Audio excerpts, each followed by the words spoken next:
Time কলের পানি এসেছে, মনের আনন্দে মনের সুখে কিছু কিছু বস্তু ধুয়ে নিচ্ছি।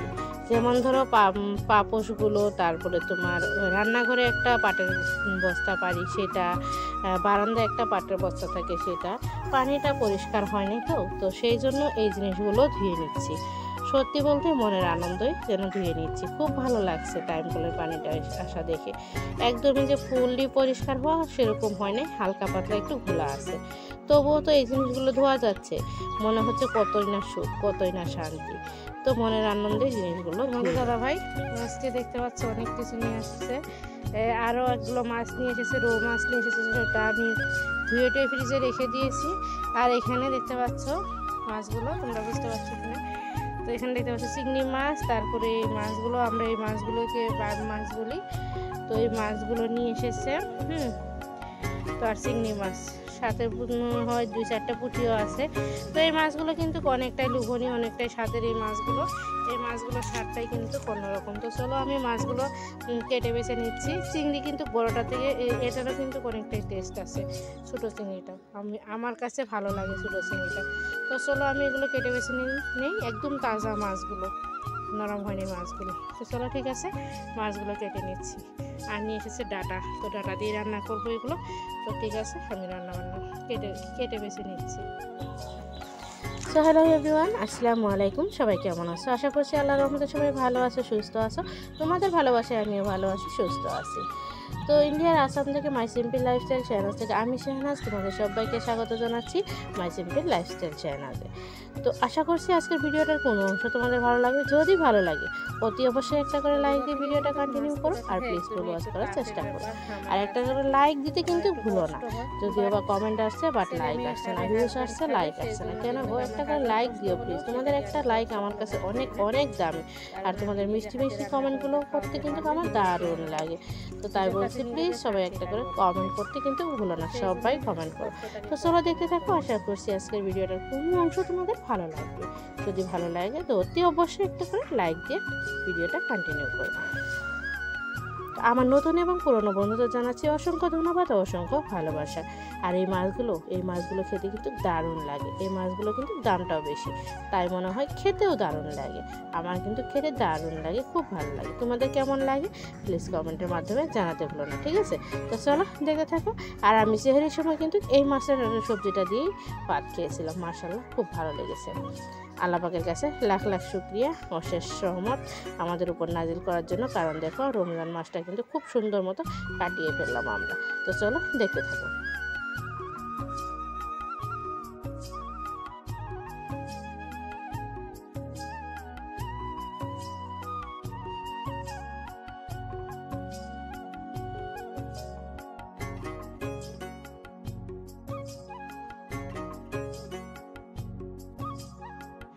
সো ফ্রেন্ডস, অনেক কিছু মাছ মাংস আছে বাসায়। এখানে দেখতে পাচ্ছ এই মাছগুলো কেটে বেছে ধুয়ে পরিষ্কার করে রেখে দিয়েছি। একটু লবণ দিয়ে ধুয়ে নিলেই হয়ে যাবে। আর এখানে এটা কি মাছ নিচ্ছিল? এটা গো, এটা কি মাছ? হ্যাঁ, আমিও তো তাই ভাবছিলাম, কমল কাঠ। তো এই মাছটা তোমরা কি বলো জানি না, আমরা কমল কাঠ বলি। তো এই মাছের ডিম আছে। তো এগুলো ডাটা, আলু আর বেগুন দিয়ে তোমাদের ভাইয়ের জন্য রান্না করব। আর এখানে আছে মাটন, তো মাটনটা কষা করব, ঠিক আছে? তো চলো আমি ভাবছি কিছু কিছু রান্না বান্না করে নেব। এতটা পরিমাণ বুকে যন্ত্রণা করছি, সহ্য করতে পারছি না। বসে থেকে এতগুলো মাছ কাটা ধোয়া করছি, তারপরে সবজি টবজি কাটা, পেঁয়াজ রসুন ছিল না কাটা বাছা, সেগুলো কেটে বাছে নিয়ে এসে বাসন টাসন মেজে নিয়ে আসলাম। এখন আর ভালো লাগছে না। তো চলো ঠিক আছে, দেখি কিছু কিছু কাছে এগিয়ে রাখলে আমার জন্যই ভালো, সুবিধা হবে, ঠিক আছে? তো ফ্রেন্ডস, রান্নাবান্না বসিয়ে দিয়েছি। এখানে দেখতে পাচ্ছ মাছ ভাজা হচ্ছে, মাছগুলো ভাজা করব। আর এখানে আরেকটা পেটি আছে, মাছের মাথাটা আছে, আর এখানে মাছের ডিমগুলো আছে। তো আর এখানেই তো ছোটো মাছগুলো দেখছিলে, এগুলো দিয়ে তোমার ডাটা আলু দিয়ে একটা চচ্চড়ির মতো বানিয়ে দিচ্ছি, ঠিক আছে?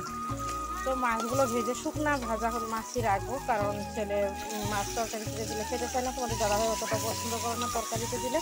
তো তার জন্য শুকনা ভাজা রাখবো, আর মাছের মাথা আর মাছের ডিম দিয়ে সবজি বানাবো, ঠিক আছে? তো চলো আমি এক এক করে রান্নাবান্নাগুলো করে নিচ্ছি। মাছ ফুটে এসে না একদম চোখের মধ্যে লাগছিল, চোখের উপরে পাতায় লাগছিল, প্রচণ্ড পরিমাণে জ্বলছে তেল ছিটে এসে। জ্বললেও কিচ্ছু করার নেই, আছে বলো, আমাদের কিন্তু কিচ্ছু করার নেই। তো ঠিক আছে, চলো আমি এগুলো কাজ করে নিচ্ছি, পরে তোমাদের সঙ্গে দেখা হচ্ছে। ফ্রেন্ডস এখানে মাছ আর ডিম দিয়ে যে মাছের সবজিটা, মাছের ডিম দিয়ে, তো সেটা রান্না হয়ে গেছে। আর এখানে এই তো চিংড়ি মাছ দিয়ে যে সবজিটা, সেটা রান্না হয়ে গেছে, সেটা নামিয়ে নিয়েছি। তারপরে তোমার এখানে আছে মাছ ভাজা, শুকনো ভাজা রেখে দিয়েছি। সবাই শুকনো ভাজাটা খেতে ভালোবাসে। আর ভাবছিলাম মাংসটা রান্না করব না, বাট ছেলের আবদারে কয় পিস মাংস, একদমই অল্প করে মাংস এখানে রান্না করছি, শুধু ইফতারিতে আর কি দেওয়ার জন্য। আর বাচ্চাদের আবদার রাখতে হবে, তাই না। আর এখানে চুলা সিদ্ধটা বসিয়ে দিলাম। তো চুলার সিদ্ধ নামিয়ে নিয়ে আমি পায়েস বসিয়ে দেবো, পায়েস বানাবো, তারপর আবার পোলাও আছে। ঠিক আছে, চলো আমি রান্না বান্নাটা সেরে নিচ্ছি, এবার দেখতে থাকো। আশা করছি আজকে ব্লগটা তোমাদের ভালো লাগবে।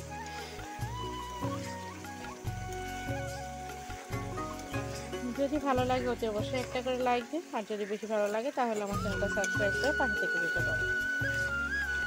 তো এই ঝুলটা কষিয়ে নেওয়ার পরে তারপরে আমি ঝুল দিয়ে দেবো। ঠিক আছে, মাছ থেকে তেল খাওয়ার পরে। সো ফ্রেন্ডস, ইফতার শেষে তোমাদের সঙ্গে আর কোনো কিছু শেয়ার করা হয়নি। তো এখানে দেখতে পাচ্ছ থাল বাসনগুলো, এগুলো সব এঠো, ওই যে পলিথিনে সব এঠো থাল বাসন, এগুলো বাইরে বার করবো, এবার মাজা খসা করবো। আর এখানে মাছ ভাজা 3 পিস মাছ ভাজা আছে, ছেলে মেয়ে খাইছে আর কি। আর এটা সবজিটাও আছে। আর অল্প একটু মাংস রান্না করেছিলাম, সেটাও তোমাদের সঙ্গে শেয়ার করা হয়নি, দেখতে পাচ্ছ। আমি আর বাবান খাইছি, আর 2-3 পিস মাংস আছে, অল্প করে আর কি 5-6 পিস মাংস রান্না করছিলাম। আর ছোলার ঘুগনিটা আমি পরে বানাইছি, ছোলার ঘুগনিটা অমনিতেই পরে আছে। তারপরে ডাটা আরও সবজিটা বানাইছিলাম, সেটাও আছে। তো এখন শুধু বাসন টাসনগুলো মেজে ঘষে নিয়ে আসি। আর যদি তোমাদের দাদা ভাই চা খাইতেছে, তো চা বানিয়ে দিতে হবে। এটা একটু মানে কী বলবো আর, তো একটা কথা কি জানো, করার কিছু নাই, যতই রোজা থাকো কিছু করো, হাজব্যান্ডের আবদার সেটা আমাদের রাখতেই হবে, তাই না। তো যতই পরিশ্রম হোক, যতই কষ্ট হোক না কেন, সেটা আমাদের রাখতেই হবে। তো আজকে সুজির নাস্তা বানাইছিলাম, সুজির পায়েস বানাইছিলাম। তো অল্প কটা পোলাও এখানে বেঁচে গেছে, তো এটা ঢাকনা দিয়ে ঢেকে দেওয়া হয়েছে। চলো ঠিক আছে, এবার আমি বাসন টাসনগুলো মেজে ঘষে নিয়ে আসি। আর তোমাদের দাদাভাই শুয়ে আছে। বাবা ঢাকছিস না কেন, ঢাক। তো চলো আজকের মতো ভিডিওটা এখানেই এন্ড করছি। সবাই ভালো থেকো, সুস্থ থেকো। ফিরে আসছি নতুন দিনে নতুন আরেকটি ব্লগ নিয়ে। ততক্ষণের জন্য আল্লাহ হাফিজ, আসসালামু আলাইকুম।